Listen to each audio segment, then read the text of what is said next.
Nous sommes en avril 2026, la tension monte, les agendas se remplissent et la planète entière a désormais les yeux rivés sur l'Amérique du Nord. Le coup près est tombé, le verdict du tirage au sort a livré tous ses secrets et pour l'équipe de France, le programme s'annonce tout simplement dantesque. Fini les suppositions, place à la réalité. Les hommes de Didier Deschamps ont hérité du groupe 1 aux côtés du Sénégal, de l'Irak et de la Norvège. Et le moins que l'on puisse dire, c'est que ce casting ne laisse absolument personne indifférent sur les plateaux de télévision.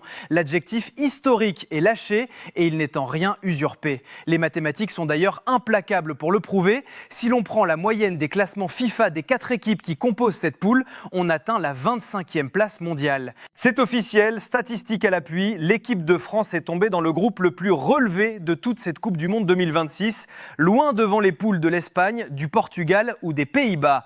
C'est un véritable parcours du combattant qui attend les vice-champions du monde, mais au-delà de la froideur des chiffres et des classements, ce qui rend ce groupe 1 si exceptionnel, si excitant et sexy, pour reprendre les termes des consultants, c'est la dimension narrative de chaque adversaire.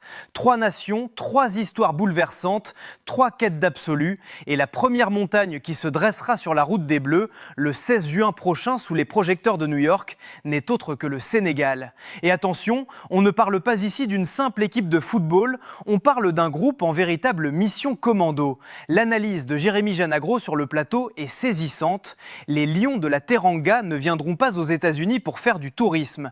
Ils arrivent avec la bave aux lèvres, animés par un puissant, un viscéral sentiment de revanche. Le contexte est explosif. Suite à un imbroglio invraisemblable et inédit, dont seuls les instants sont secrets, la Confédération africaine a récemment retiré officiellement la victoire du Sénégal à la dernière Coupe d'Afrique des Nations au profit du Maroc, en attendant une décision finale du tribunal arbitral du sport TAS, prévu pour la fin de l'année. Une injustice perçue comme un véritable affront national du côté de Dakar. La réaction des coéquipiers de Sadio Mané et Edouard Mendy est d'ailleurs fabuleuse de fierté. Ils refusent catégoriquement cette décision administrative. Ils paradent avec le trophée, ils posent avec au Stade de France lors de leurs matchs amicaux et hurlent à la face du monde que personne ne pourra leur enlever l'ivresse et la légitimité des célébrations vécues au pays. On se sentira toujours champion d'Afrique, déclare-t-il avec rage. C'est donc une 14e nation mondiale meurtrie dans son orgueil, un lion blessé et affamé de reconnaissance internationale qui va se jeter sur l'équipe de France pour le match d'ouverture. Les Bleus sont prévenus, l'impact émotionnel et athlétique de cette rencontre s'annonce foudroyant. Et comme si ce puissant sentiment d'injustice et cette soif de reconnaissance ne suffisaient pas à faire bouillir la marmite, ce match d'ouverture France-Sénégal réveille mécaniquement un spectre redoutable.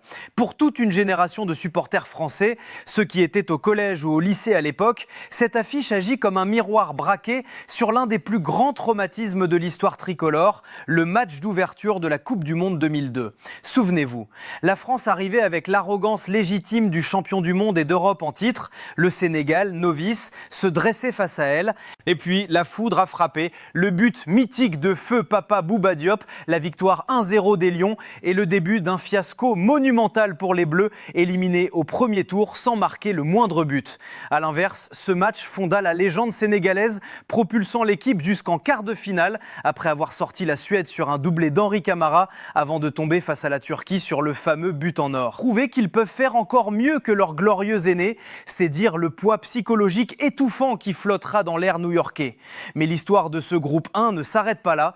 Après avoir survécu à la tempête sénégalaise, les Bleus s'envoleront pour Philadelphie afin d'y défier pour leur deuxième match une nation qui revient de l'enfer, l'Irak. Sur le papier, l'Irak est la 57e nation FIFA, mais sur le plan émotionnel et géopolitique, c'est une équipe portée par la ferveur incommensurable de tout un peuple. La qualification arrachée par les Irakiens en barrages intercontinentaux face à la Bolivie a provoqué des scènes de liesse indescriptibles et bouleversantes dans les rues de Bagdad. Comme l'a brillamment raconté le reporter Sébastien Tarago sur le plateau, l'Europe occidentale a parfois du mal à mesurer la portée de cet exploit.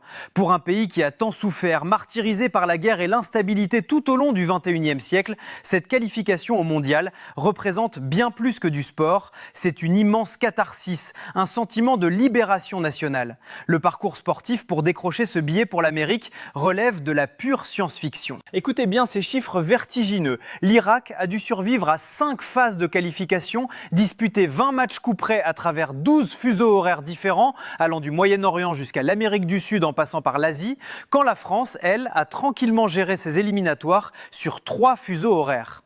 Et que dire de leur voyage insensé pour jouer ce barrage au Mexique? Face à la fermeture de leur espace aérien, les joueurs ont dû prendre la route vers la Jordanie, trouver un vol charter pour rallier Lisbonne avant de finalement atterrir à Monterrey. Un périple épuisant de 43 heures.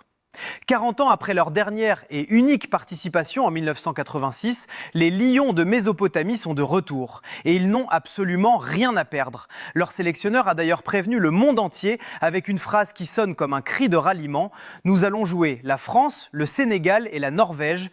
Essayons de choquer le monde. L'équipe de France devra donc affronter une formation portée par une force mystique, celle d'une nation qui a décidé de sourire à nouveau à travers le football.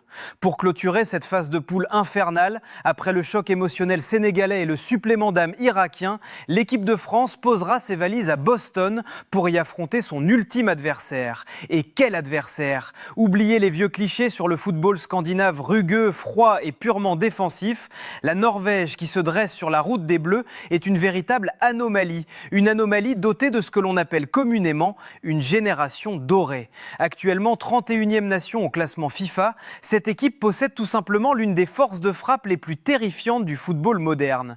Sur le plateau, Jérémy Janagro dresse un portrait glaçant de cette armada. Le casting offensif a de quoi donner des sueurs froides, même à la solide charnière de l'équipe de France. Martin Odegaard, le génial maître à jouer d'Arsenal, pour dicter le tempo à la baguette. Alexander Sørloth, le puissant géant de l'Atlético de Madrid, pour concasser les défenses. Et surtout, l'arme de destruction massive par excellence, le cyborg absolu de Manchester City, Erling Haaland.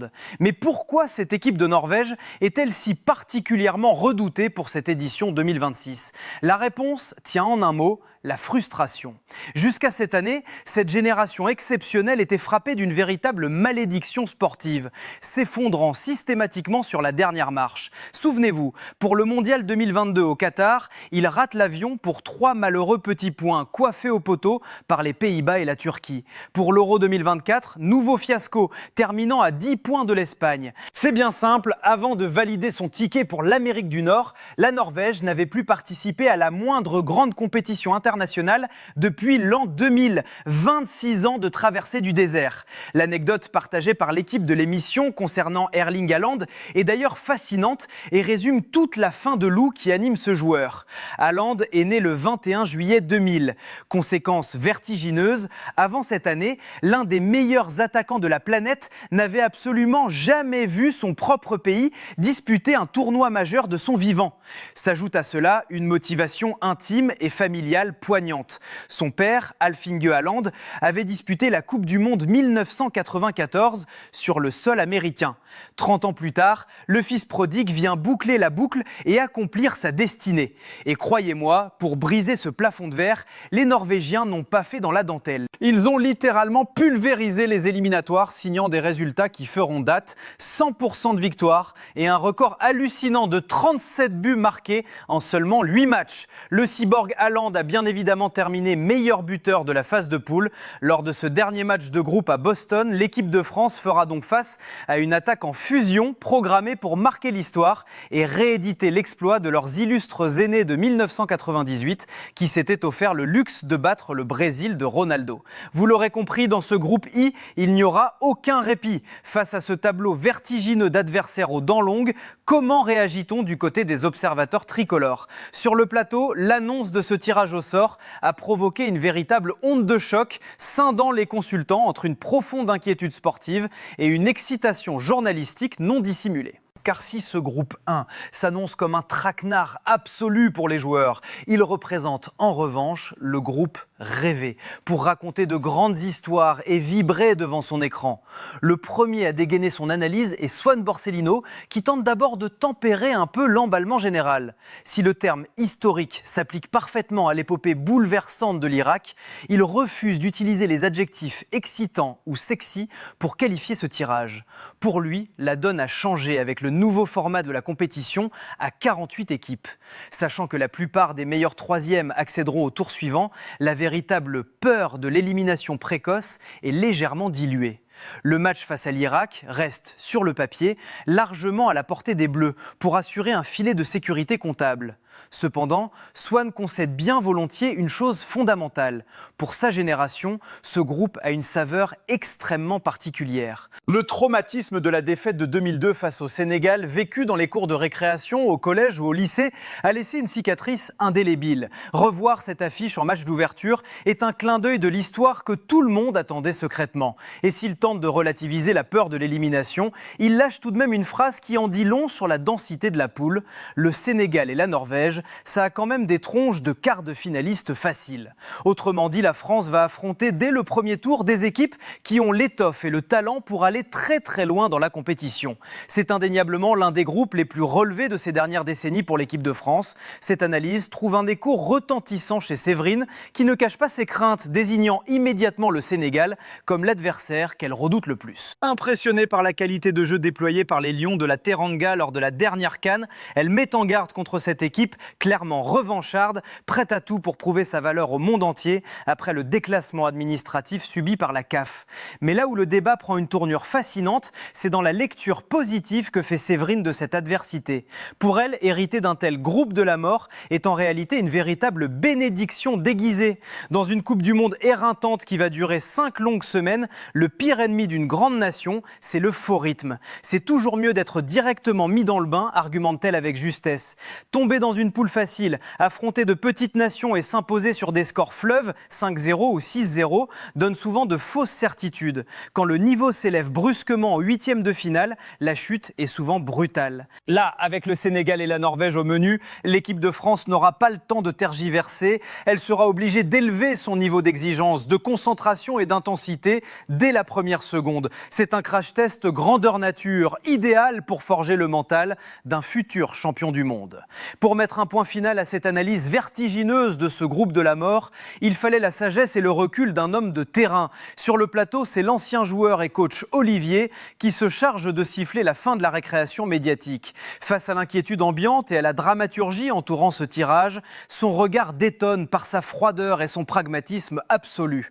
Tomber dans le groupe le plus relevé de la compétition, ce n'est ni une chance ni une malchance, le groupe est établi. Point final, lâche-t-il, balayant d'un revers de main les angoisses des supporters. Son intervention permet de renverser totalement la perspective du débat. On passe notre temps à s'inquiéter pour l'équipe de France, à redouter la soif de revanche du Sénégal, le destin mystique de l'Irak ou la puissance de feu du cyborg norvégien Erling Haaland.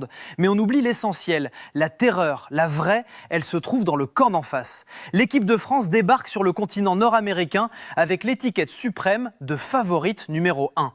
Aucun pays au monde ne souhaitait tirer les Bleus. Si la France a peur du Sénégal ou de la Norvège, croyez bien que l'angoisse est décuplée chez nos adversaires au moment d'affronter l'armada tricolore. De plus, l'ancien coach vient brillamment déconstruire le fameux storytelling journalistique qui entoure ce match d'ouverture. La vengeance de 2002, le traumatisme face au Sénégal, c'est une histoire de journalistes et de supporters trentenaires ou quadragénaires. Pour la génération actuelle des joueurs de l'équipe de France, l'échec de 2002 n'est qu'un lointain souvenir de télévision, une archive floue visionnée sur YouTube. Il n'y a aucune vendetta personnelle à régler sur le terrain pour des joueurs qui étaient à peine nés à l'époque. L'enjeu de ce premier match n'est donc pas la vengeance, mais bien l'affirmation de la puissance. Comme le souligne l'expert, ce match d'ouverture doit être impeccable. Peu importe que l'adversaire s'appelle le Sénégal, l'Irak ou la Norvège, l'objectif est d'envoyer un message terrifiant à la concurrence internationale dès les premières minutes.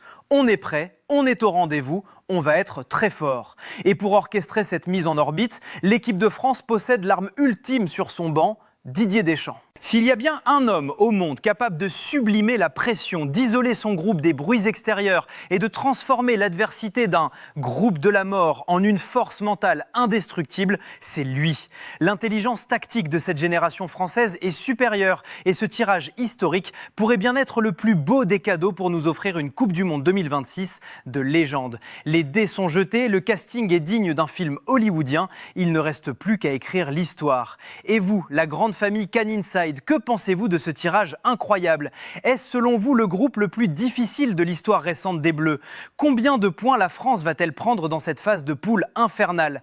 Le débat est ouvert, on attend vos pronostics enflammés dans les commentaires. N'oubliez pas de liker cette vidéo, de la partager à tous vos amis passionnés de foot et de vous abonner pour vivre cette Coupe du Monde 2026 qui s'annonce monumentale avec nous. À très vite.